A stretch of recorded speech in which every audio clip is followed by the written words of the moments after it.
All right. So first off, congratulations on Versatile.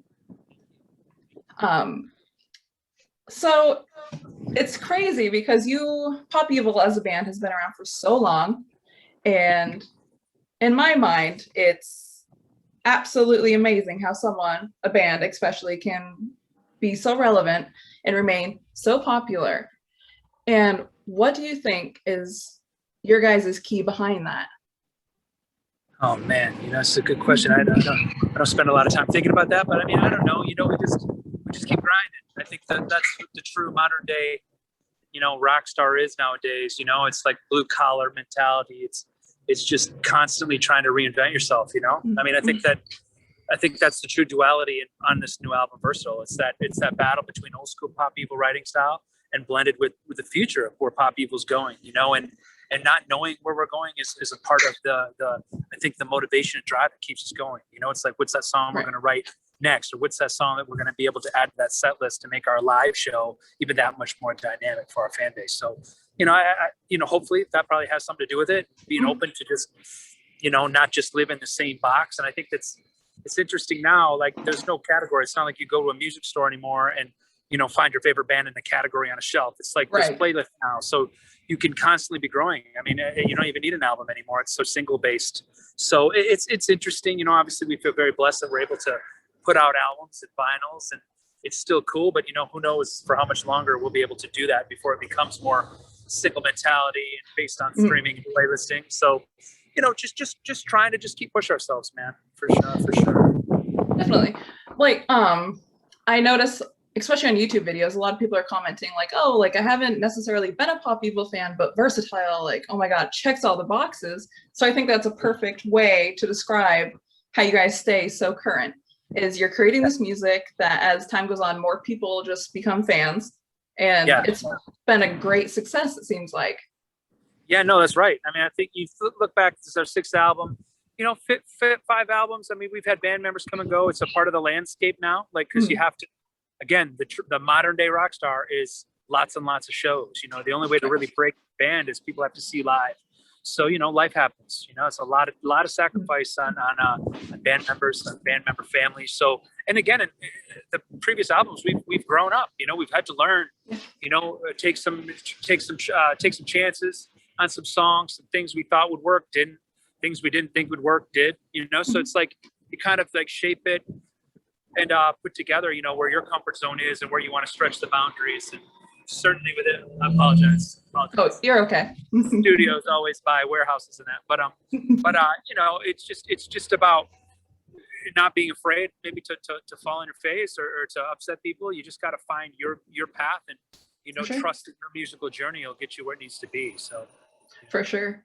Speaking of like the band members changing and stuff, I saw Pop Evil for the first time live at Carolina Rebellion, and I think it was 2016. And when I saw Hayley on the poster, I was like, what? Yeah.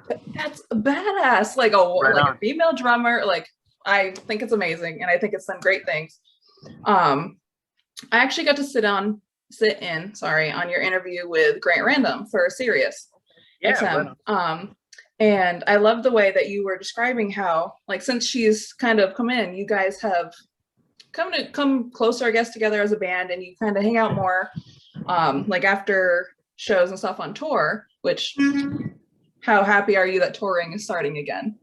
Yeah, it's finally exciting. Yeah, it's exciting. I mean, it's just the crazy thing with COVID is I'm excited, but nervous, excited to see everybody. Yeah. I mean, people's lives have all changed through this, and where everybody is mentally, and that is challenging. I mean, obviously, I'm not necessarily speaking for any of my band members. I just mean just in general. I mean, I know we've all been through a lot. Hayley is a whole nother situation because she's been in another country dealing with this pandemic. So it'll be interesting to see once I'm able to see her and have those hangs with her.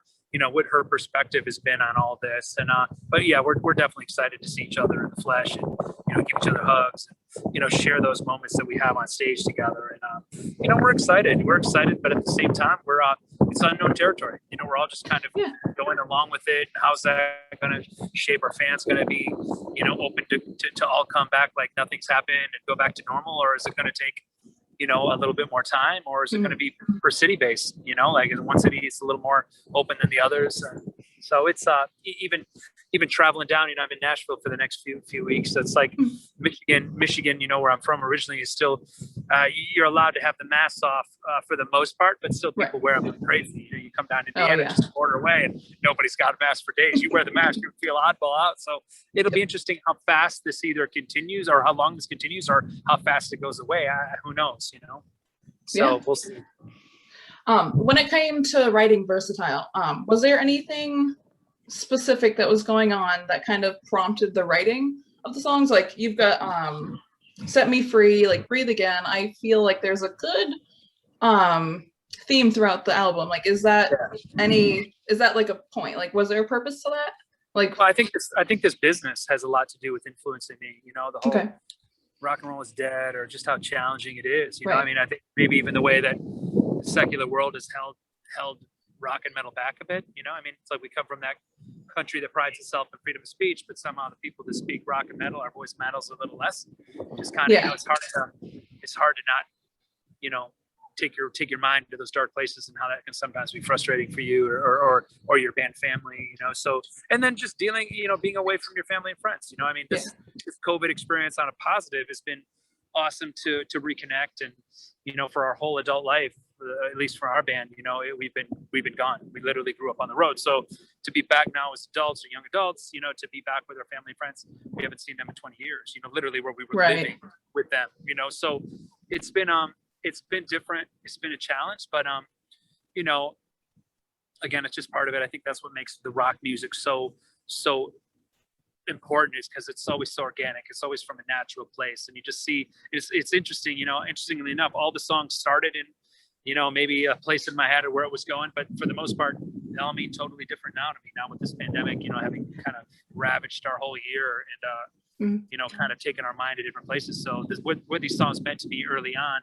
mean nothing to me now, what they mean now. And obviously getting a chance to play these on stage is probably going to be, you know, very emotional for me and the fans, and, you know, for the band to, I don't know if I'll be able to get through a couple of those first shows with certain songs, you know, so we'll see. I'm not looking forward to that, but I'm excited to play for sure. I think everyone will appreciate the emotion though. Like, I mean, absolutely. It is overwhelming for everyone. Absolutely. So what is your favorite song now off the record? Oh man, that's like, what's your favorite parent, mom or dad? I know. You know, they all serve a purpose, you know, they all kind of, that's the thing I love about being in Pop Evil, is we try to write songs that, you know, show the peaks and valleys to light, right? I mean, you know, my favorite albums took me on a roller coaster of emotions. You know, when I think about growing up, it wasn't like, you know, one band kept me here the whole time. You know, it's like, I love those albums that brought me up, you know, with extreme excitement, hands in the air, and then they brought me to tears, and then picked me back up again. You know, I just love that, you know, and those were the bands that I always connected with the most. So we try to give you those kind of songs, but, you know, to be a little more specific to your question, you know, songs like Breathe Again are going to be exciting. Obviously, the success we've had on the song, and, you know, I don't know a song that's ever, you know, made more sense in our catalog than this one now. It's truly can't wait to breathe again, and just do what's been taken away from us for the past year. You know, can't wait to just go back to just doing the little things, man. Even like you said on that interview with Grant Rand, I'm just smelling the venue before everyone gets in. You know, about late night trips to Wallmart with the crew and the band. You know, just sometimes those little things that, you know, you take for granted when you're out there in the normal situation. Now we just can't wait to get back to that, you know. So it's gonna be great when almost like this year. Kind of want this year to be done with. So, you know, all the bumps and, you know, trials and tribulations getting back are kind of over with, and we're even that much more comfortable living with this pandemic, you know. So I'm looking forward to just, of course, enjoying this year, but I can't wait till, you know, we're kind of past this. Yeah. I know that I've seen a bunch of festivals and even just like normal shows going on, and I've heard a lot of excitement and a lot of anxiety. It's like, okay, how's the audience going to be? Are they going to be in pods? Are we going to be able to like pile in and just like open up a pit? You know what I mean? Yeah. So I know I'm going to be going to Incarceration, and actually I'm stoked to see you guys there. I love that. That's going to be a fun one. I'm ready, but I'm very curious as to how it's going to go. Sorry, getting a little off topic. Oh, all good. When it came to writing, again, back to writing versatile, when you write songs, is it like lyrics first and then music, or does it depend on the song? And how much input do the other band members put into like lyrics? Yep. Well, I'm usually music first, and a lot of times I was a writer before a musician, or a performer. So I go usually after a tour, and I just go in my own world with my kind of team, my guys I grew up with, and we just kind of lock ourselves in a room and just see what comes out, and it's nice. It's a nice break from, the band. Cause a lot of times when you tour, we're with everyone, 100 shows a year, 150 shows a year. So we usually use that break. The band doesn't write lyrics, so the lyrics are usually on me. Right. And usually we'll all kind of meet after, we all kind of have a little time and see what everyone's got. Usually if they have ideas, they'll bring stuff to me, or they have songs. But a lot of times the lyrics are coming from me, and 6 albums in, everyone kind of knows their role. So they kind of, we do our own thing, but every song is a little different. Right. I've just heard some people say, oh, like it kind of experiences that we've all experienced. So I didn't know if maybe they had input like, oh, hey, like this made me feel a certain way, and kind of go from there. Sure. They have before. Right. Again, it's open to whatever. We don't really have any set rules. It's like if someone has an opinion, we know each other. But again, we're like brothers and sisters. So it's like no different than that. If someone's not feeling that, or they feel like this could be there, they let their opinion known, but on Versatile, man, we did things a little different. Like we almost, I don't know how it comes off, but we weren't trying to overthink it. We weren't trying to work.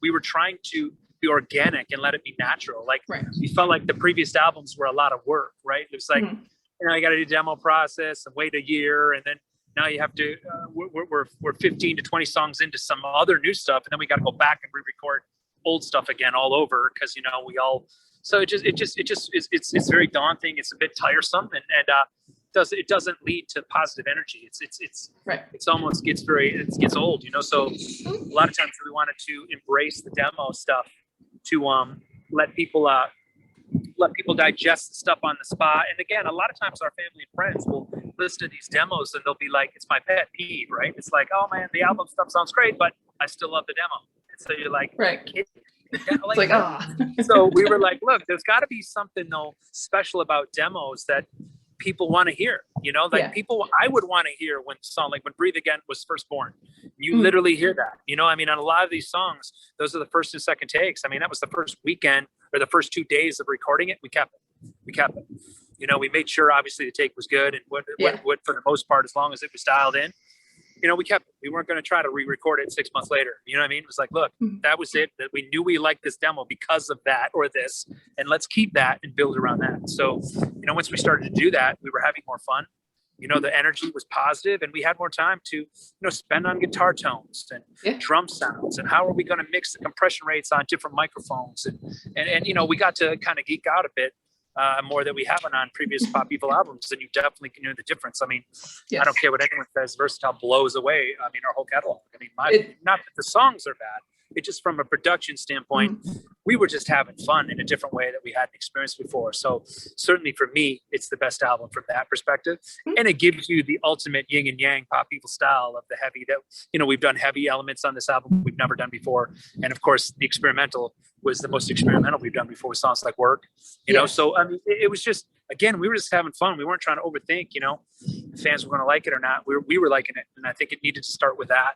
And if we were liking it, we knew we were going to bring it to our live show that unfortunately we haven't been able to show anybody at the moment. But, we were excited to bring that stuff to the live show where we felt like, that's really when fans fall in love with music, when they can see with their own eyes that you believe in stuff you write. So, that's kind of where our heads were at. Yeah, no, definitely. You can definitely show or tell the energy that went into it, and how, like you were saying, it doesn't feel forced. And it's not like the same sound over and over again. It's very nice. I appreciate that greatly. One thing I was thinking of, what inspired like the album artwork? Like that's out there. That's big. That's a big thing. Like we're big in the visuals, even in the music video we were able to shoot. It was hard enough to shoot any music video during COVID, but we want trying to challenge our audience, visually. I mean, Pop Evil was always a mindset. It was always like being rock metal crusaders for, the world that's kind of turned their back on rock and metal. It's like those people that still believe rock is dead. I mean, come on, give me a break. You know what I mean? It's like, no way. It's like, it's having a little bit of angst and anger and a little bit of fire inside to remind them that, dude, rock and roll's alive. You ever been to a rock show lately? Have you ever been to see the crowd? You ever see rock fans? They're there for your whole career, not like other genres. They're there for here today, gone tomorrow. So we were trying to, how do we challenge our fan base visually as well? And if you could put all of us together, and Pop Evil was one person, and you could literally look inside its head, what would you see? And you would see a bunch of controlled chaos, right? You'd see, just like in a lot of people, dark thoughts, good thoughts, crazy, weird thoughts. It's almost like being a rock or metalhead. It's almost like we're the misfits of the music business, like us as fans, as musicians, and it's like, it's almost like when people look at us, what do they see us as? They see us as that artwork. They see us as like, what is that? So, it's just the artwork. Our buddy Pedro in Brazil just absolutely annihilated it and turned out amazing. And you can see the growth from the last record. I mean, a lot of stuff was kind of starting over in a way. Last record, a lot of black and white, a lot of laying the skeleton. Right. And now it's about adding the color, man. It's about not only finding out who we are off the stage or on the stage, but more so, knowing who we are. We get more confident who we are off the stage, and that's a big part of bringing that confidence and swagger to our lives in general, not just our musical lives. Definitely. Going back to the interview with Grant Rando and what you were saying earlier about touring, I love how, and Grant said this first, like the way you describe touring and like the events kind of behind the scene rather than just like, oh, rock and roll, like on the stage. I love how you put it into perspective, like, hey, we're humans, we like to have fun. Like, we're not just these people on stage. It's really nice to hear kind of almost not cringy stories, but the stories that people aren't all glam, Yeah. I think that's there's not so much cool. Glam, to be honest. There's not much glam. I don't know. I mean, look, I'm sitting on a sidewalk here outside a studio in the middle of, I'm in Indiana at the moment, Nashville tomorrow. So it's like, that's what the true rocker is, man. Like, it doesn't, give us an amp, we'll play a Walmart parking lot. Like, we still go to Walmart. Like, most people who are living that up life, they're having someone else go to Walmart for them. Like, we don't. Or they're going to like Saks Fifth Avenue. Yeah. Oh, there you go. There you go. They're going to Whole Foods. They're going to Whole Foods. Right. We can't afford Whole Foods, man. We go get the bologna, still Oscar Mayer. But it's just again, that's the true beauty of what we do. It's just, and again, it's very much there's a human aspect. It's just kind of how you brought up. I mean, we still go to the same bars. We still go to the same places we grew up in. We still. Go over to our friends' houses that we grew up in that didn't believe that your band was going to be anything, and now they're like, "Man, y'all did it! You did it!" You know what I mean? Like it's just whatever that means to them, But I'm like, we didn't do nothing. We still grinded, But it's just there's such a human aspect that I think sometimes gets lost when you just see, us on stage or other bands on stage. There's there's the human aspect of our family members behind the scenes that have sacrificed so much so we can, be those rock stars for the fans and for our people. When we travel and tour, they're laying the fort down home and having songs like "Worst of Me" on this album to give them a little bit of a tribute, and it's a dark tribute. For all those people that loved us for all the bad things, characteristics I guess we had, the selfishness, the personal drive to just do this. I mean, it's not easy for the people that are behind the scenes, and for fans to hear about that, I think it's important. Or even during COVID, like some of the band members talking to them, they were like, "Man, I'm trying to get a job, man. Just get some extra money." I'm like, "Damn." We were all like, "Are you, man? Maybe I should do that." It's like just for something to do.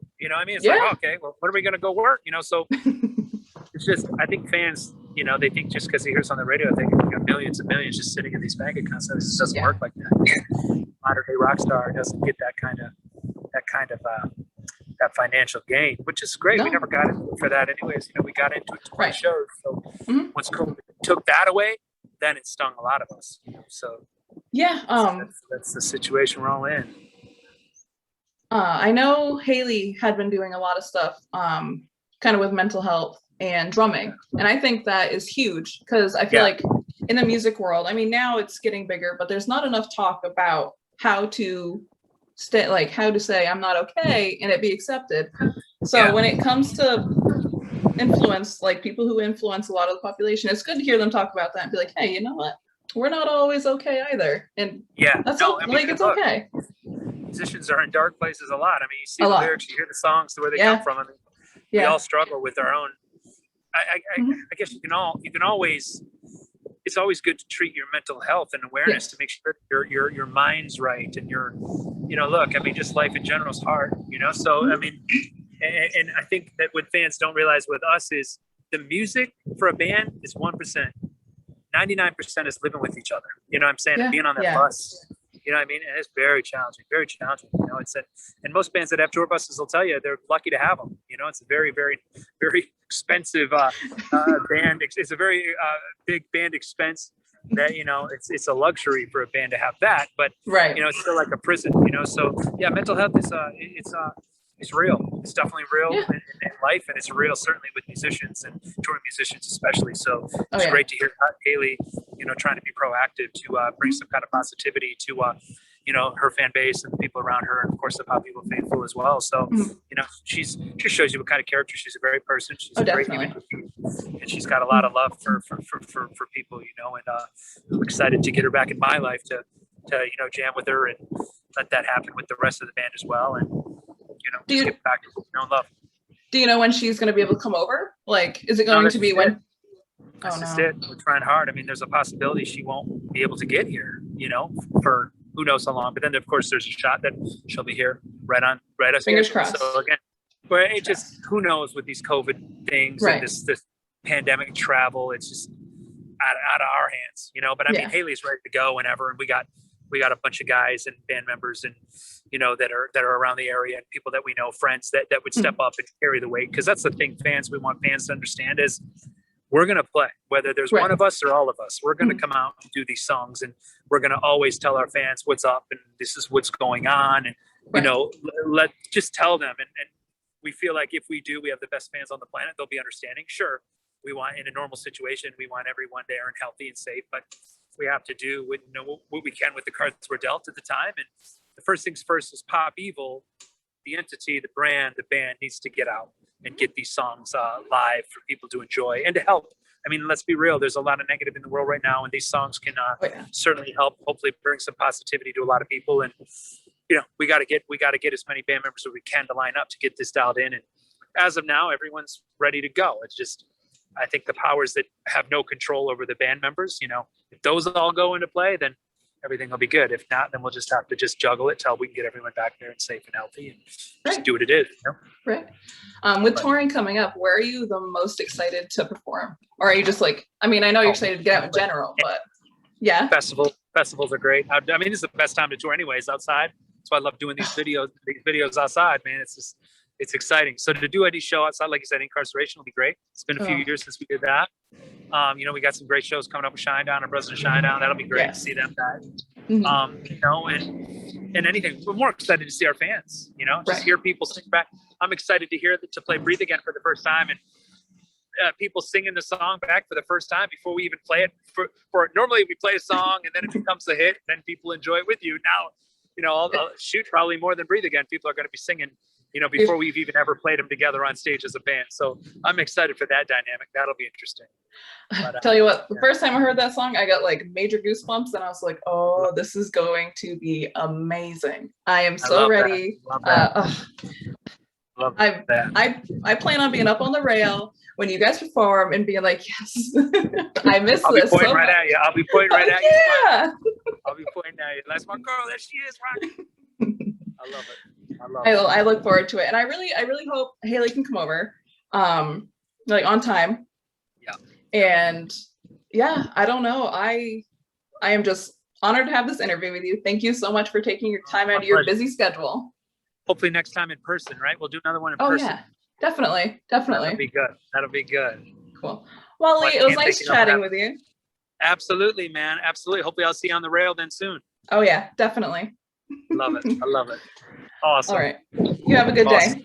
Rock on. Bye. Bye now. Yeah.